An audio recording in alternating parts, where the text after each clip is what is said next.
რას ფიქრობენ ნეტა, როდის შემოვა ეს დეფიციტური წამლები? მე მარაგეთ ვყიდულობ დამტანჯა დეფიციტმა. ეს კომენტარები სოციალური ქსელიდან არის. მომხმარებლები არც თუ იშვიათად აპროტესტებენ შემთხვევებს, როცა სასურველი მედიკამენტის შეძენის სურვილით აფთიაქებში მისულებს დეფიციტის შესახებ ეუბნებიან. ჩვენ ამის თაობაზე ადგილობრივებსაც ვკითხეთ. გვეუბნებიან, რომ მედიკამენტებზე ხელმისაწვდომობა არის, თუმცა ზოგიერთის შეძენა სწორედ დეფიციტის მიზეზით შეუძლებელია. იყო ერთი პერიოდი, რომ ვეძებდით კოჭეს სამოქმედო წამალს, არ არსებობდა არც ერთ ქსელში.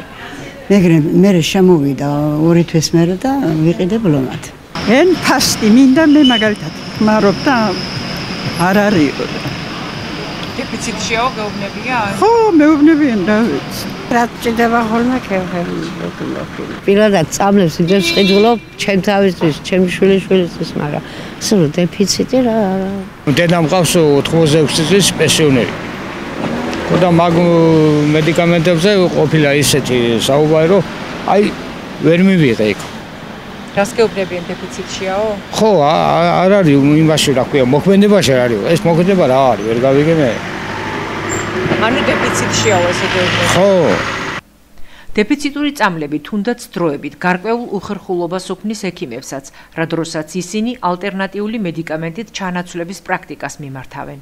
უნდა უხერხულობა ახლა მაგალითად ვარფარინი არის პერიოდები რომ აუცილებელი წამალი ეს ვისაც მოციმციმე რითმი აქვს და არ არის ხოლმე.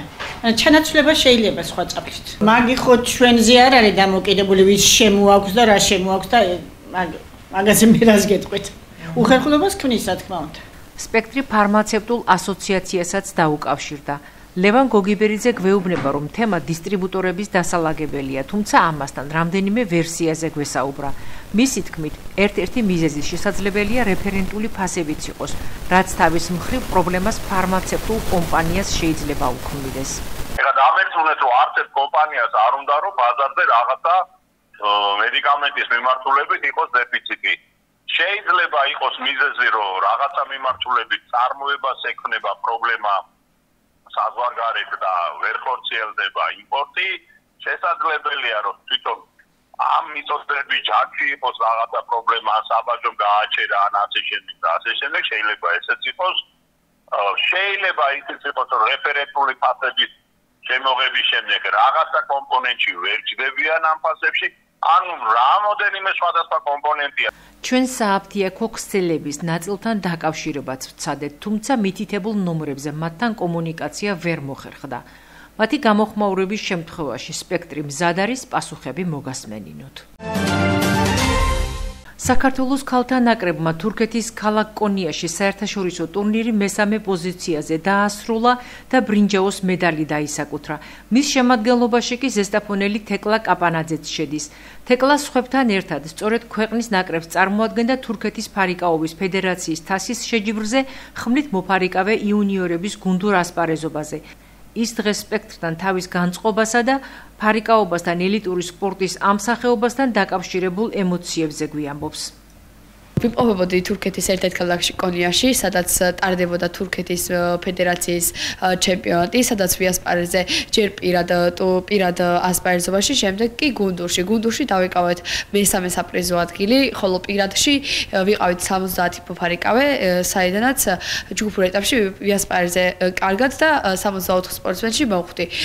ხოლო 32-ში შესასვლელი ვეფარიკავე თურქ მოწინააღმდეგეს და 15-6 დავამარცხე.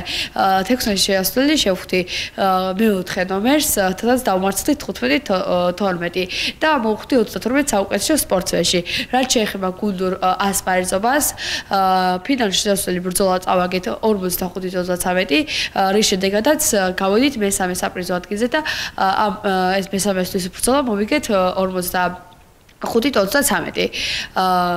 მე ამ ტურნირით საკმაოდ კმაყოფილი ვარ, ძალიან კარგად ვიფარიკავე, კარგი გამოსვლა მქონდა და ძალიან კმაყოფილი დავრჩი თურქეთში ასპარეზობით. ეს ყველაფერი ჩემ გამოცდილებას ძალიან დაეხმარება და კარგი გამოცდილება მივიღე თურქეთში. პირველ შეჯიბრებაზე მეორედ ვიყავი უკვე თურქეთში, პირველად დავდე საკმაოდ კარგი შედეგი, ეხლა მეორედ გამაუმჯობესე. ძალიან კარგად კარგი გამოცდილება იყო ჩემთვის და ძალიან დამეხმარება ეს მომავალში. ფარიკაო მე უკვე მე-4 წელია ეს სპორტი ჩემთვის არის უკვე პროფესიასავით, ძალიან მიყვარს 4 წლის განმავლობაში პროფესიონალურ დონეზე ვფლობ და მინდა რომ ყველა წარმატება უსურვო, ყველა მოფარიკავეს და მინდა უთხრა რომ უნდა დაისახო მიზანი და ყველაფერს მიაღწევ. ჩემი გამგზავრებისთვის საჭირო ფინანსები გაიყო ზესტაფონის მერიამ, რითაც მადლობას ვუხდი, რომ დამაფინანსა და შევძელი თურქეთში მიასპარეზა. ხოლო კიდევ მადლობა მინდა გადავუხადო ჩემს მწვრთნელს ამირა ჭანტურიძეს, რომელმაც დამაყენა ესეთი კარგი სპორტსმენი და საშუალება მომცა ყოფილიყავ ესეთი კარგი მოფარიკავე. ხანის საბავშვო ბაღის ახსაზრდელებმა და პედაგოგებმა სასწავლო პროცესი ახალ, სრულიად რეაბილიტირებულ შენობაში განაახლეს. მაღალმთიანი სტატუსის მქონე სოფელ ხანში სრულად რეაბილიტირებული ბაღი იმერეთში სახელმწიფო რწმუნებულმა ლევან ზალკალიანმა და ბაღდათის მუნიციპალიტეტის მერმა კახა ენუქიძემ დაათვალიერეს და ახალი სასწავლო წლის დაწყება მიულოცეს. ხანის საბავშვო ბაღი 30-მდე ახსაზრდელზეა გათვლილი და იგი ყველა შესაბამის სტანდარტს აკმაყოფილებს. შენობა ადაპტირებულია შეზღუდული შესაძლებლობის მქონე პირებისთვის და აღჭურვილია სააღმზრდელო სასწავლო პროცესისთვის საჭირო ინვენტარით. ხანის საბავშვო ბაღს სრული რეაბილიტაცია საქართველოს რეგიონული განვითარებისა და ინფრასტრუქტურის სამინისტროს მუნიციპალური განვითარების ფონდის ფინანსური მხარდაჭერით განხორციელდა. საგანმანათლებლო ინფრასტრუქტურის მოწესრიგების მიზნით რეგიონში მიმდინარეობს როგორც სკოლამდელი, ასევე საჯარო სკოლების რეაბილიტაცია.